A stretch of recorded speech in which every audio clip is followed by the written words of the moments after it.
안녕하세요. 몽골의 유목민들은 무엇을 먹고 살까요? 고기만 먹고 산다고 생각하는 사람들이 많습니다. 과연 그럴까요?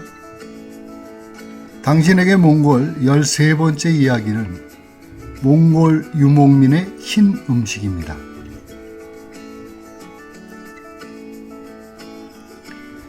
다리 달린 건 의자만 빼고 다 먹는다는 중국인에 대한 우스갯소리가 있습니다.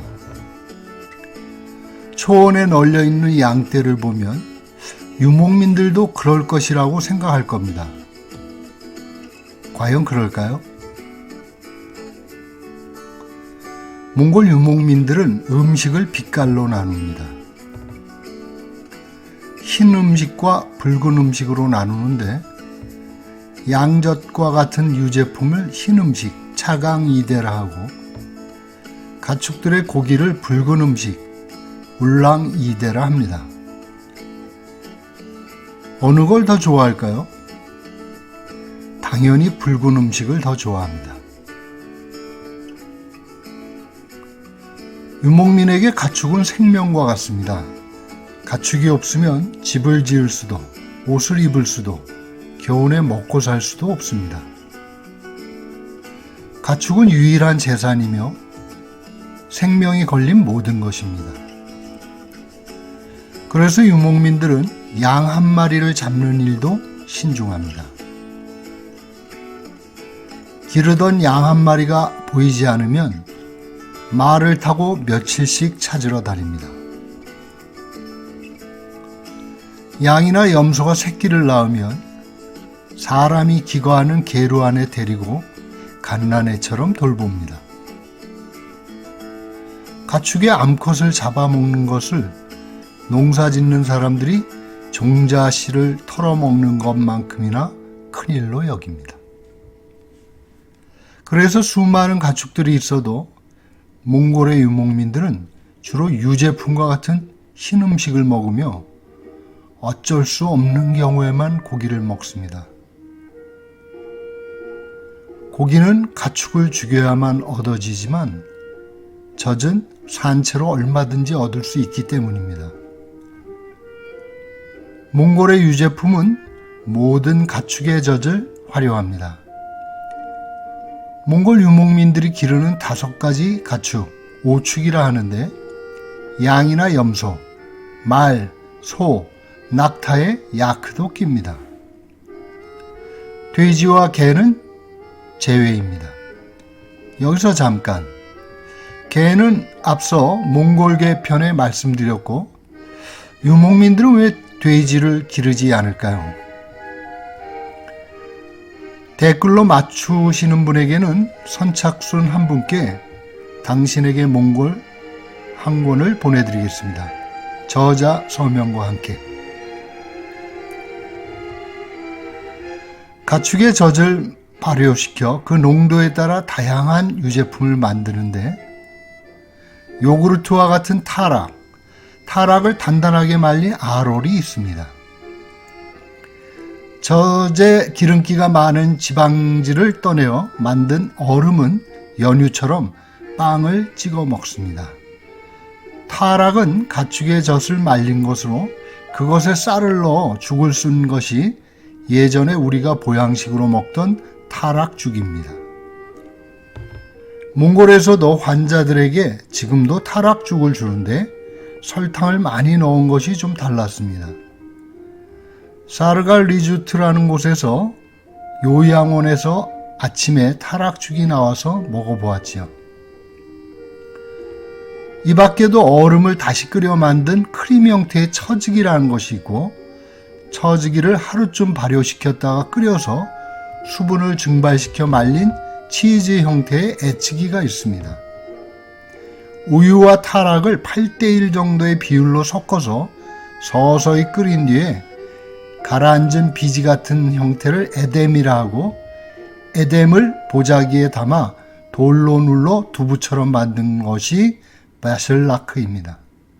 가축의 젖을 이런저런 형태로 가공한 몽골의 유제품은 무려 20종류나 된다고 합니다.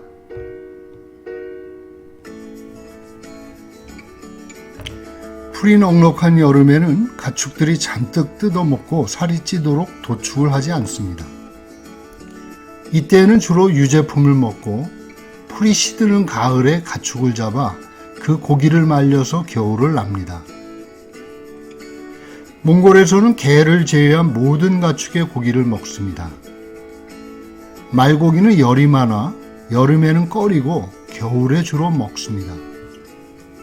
여름에 말고기를 먹으면 몸이 더워져서 혈압이 오르고 더위를 먹는다고 합니다.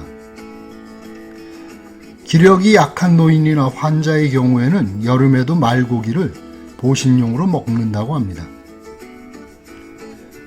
봄이면 가축들이 새끼를 낳아 젖을 물려야 하기 때문에 사람이 뺏어 먹을 젖이 모자랍니다. 이때를 우리의 보릿고개처럼 유목민들은 젖고개라 이릅니다. 말하자면 봄은 몽골의 춘궁기라 하겠습니다. 이럴 때 어쩔 수 없이 말려든 고기를 먹습니다. 유목민의 게르를 방문하면 을에 아롤과 빵이나 과자를 내어놓는데 아롤은 단단하고 맛이 시큼하여 처음에는 먹기가 어렵습니다. 그렇지만 유제품들은 강력한 정장작용으로 건강에 좋다고 합니다. 러시아의 영향을 받으면서 식생활이나 생활 스타일이 바뀐 뒤로 도시의 아이들이 유제품을 먹지 않으면서 여러 병이 생겼다고 합니다. 여행자들이 유목민이 만든 유제품을 사가기도 하는데 유감스럽지만 습기가 많은 한국에서는 금세 곰팡이가 나고 변질하기 쉽답니다. 한가위 산을 넘기 전에 들른 어느 유목민 게르의 마당에서 한창 유제품을 빚고 있었습니다. 초원의 유목민 여성들이 둘러앉은 모습이 마치 추석에 송편을 빚는 풍경 같았지요. 응고된 유제품을 나무로 된 틀에 넣고 찍어내는데 이 문양은 고려의 떡살에서 전해졌다고 합니다. 기후가 건조하여 파리가 없어 마당이나 게르 지붕에 얹어서 말립니다. 게르마다 지붕에 유제품들이 얹혀있는 풍경은 마치 초가 지붕에 고추를 말리던 우리 시골의 정취를 느끼게 합니다. 유목민들이 고기를 주로 게르 안에서 말렸다가 끓는 물에 삶아 먹습니다. 쌀이 귀하여 주로 밀가루로 만든 국수나 빵과 곁들여 먹습니다. 야외에서 가축을 돌보는 유목민들은 독특한 현장 조리 방식을 만들어냈습니다. 각을 뜬 가축의 고기를 불에 달군 돌멩이와 구덩이에 넣어 흙으로 덮어 찌는 허럭의 방식이 있습니다. 요즘은 간편하게 주석통에 넣고 불에 달군 자갈돌로 넣어서 찝니다. 이 허럭의 조리는 고기 특유의 누린내가 나지 않고 살이 부드럽게 쪄져서 고기 맛이 좋다고 합니다. 그 밖에는 타루박이나 야생양이나 염소를 잡아 목을 잘라 그 안에 불에 달군 돌멩이를 넣어 찌는 버덕이라는 조리 방식이 있습니다. 허럭이든 버덕이든 야외에서 그릇이나 난로가 없이도 조리할 수 있는 야전식이지요. 그릇이 없으니 설거지도 필요 없겠지요. 그런데 유목민들은 고기를 삶거나 찌거나 볶아는 먹어도 구워 먹는 방식은 드뭅니다. 왜 그럴까요? 땔감이 부족해서, 건강에 나빠서, 불에 타서 고기를 낭비하게 되어서 여러 의견들이 있지만 아직 정확한 이유는 알려지지 않고 있습니다.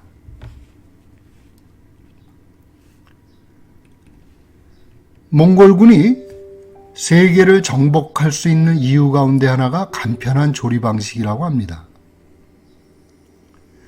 전쟁이 나면 소를 잡아 말 3마리의 안장 밑에 말린 육포를 가지고 참전하는 몽골 병사들의 보급 능력은 엄청난 속도의 기동력을 발휘하는 힘이 되었답니다. 고기를 말려 가루로 만들고 그것마저 떨어지면 말의 목 부분을 지나는 혈관을 베어 말의 피를 빨아먹고도 견딘다는 조리 방식.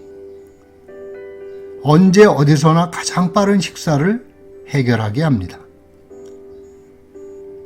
그럼 몽골 사람들도 탐복하는 것이 한국 여행자들의 식사 방법입니다. 달리는 차에서도 컵라면에 찬물을 부어서도 후루룩 한 끼를 해결하는 광속의 식사가 디지털 노마드 시대에 최적화된 21세기 유목민의 모습을 보여주는 듯합니다. 참고로 육포와 미숫가루, 샤브샤브의 원조가 몽골 유목민이라는 사실은 알고 계시지요? 대체로 몽골 유목민의 미각은 순수한 고기 맛에 집중됩니다. 어떤 농약이나 항생제도 없이 초원에 자유롭게 풀을 뜯고 사는 가축들의 고기는 그야말로 친환경적인 음식이라 하겠습니다. 이렇다 할 향신료가 없이 소금 정도로 조리하는 가축의 고기 음식은 지구상의 가장 순수한 고기 맛을 제공합니다. 그것은 거의 짐승 그대로의 누린내지요. 마늘을 먹고 사람이 된 웅녀의 후손들로선 파와 고추와 마늘 없이 순수한 유목민의 고기 음식을 먹기가 쉽지 않습니다. 이에 반해 몽골 사람들은 한국의 순댓국이나 불고기를 먹으면 맛이 없다고 합니다. 그 이유는 고기 특유의 냄새와 맛이 없기 때문이라 합니다. 오늘은 유목민들의 음식에 대해 알아보았습니다. 몽골 이야기를 함께 나누게 되어 즐거웠습니다.